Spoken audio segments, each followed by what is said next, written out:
the QL extension is such an underrated piece of, first of all, this machinery and setup. You might find it a little difficult to find one that perfectly accommodates that. Shoot me a picture if you've got one that's kind of funky, and we can talk about a setup that will accommodate you. It's not a super common piece of equipment for most people to have in their home gyms, but I highly recommend you invest in one of these, because getting into a side hold, which is our QL hold, I'm basically preventing myself from falling over, and then getting into side bends plus returning back to neutral is, I cannot state this enough, so critical to lower back outcomes and midline stability outcomes that almost no one trains.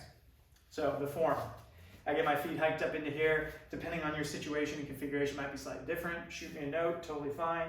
For the hold, I'm really just trying to imagine a straight line from in between my heels, coming up to my belly button, and then straight to my head. There's gonna be a number of tendencies here. People kind of roll off to the side. This is going to relieve that. I don't want to do that. Or they hang out up here just because it's going to be a little easier.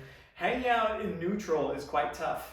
Hanging out here gets a little easier. People are trying to they get a little antsy. They want to find relief from that position. You're trying to maintain your board.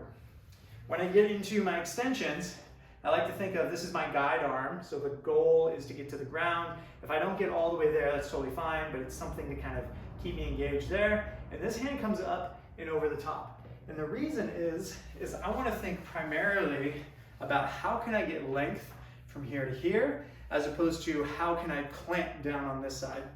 And while that difference might be subtle, it might not produce a whole lot of difference in your movements, the principle or the sort of mind-body connection can be quite a big deal. So that arm comes up and over. This is also helpful with me keeping a good plane through here, so I'm not twisting and turning about. You'll notice you get a stretch, oh man, all through everything, and then you come back up to neutral.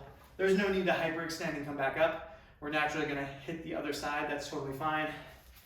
And squeeze to neutral. Oh, squeeze to neutral.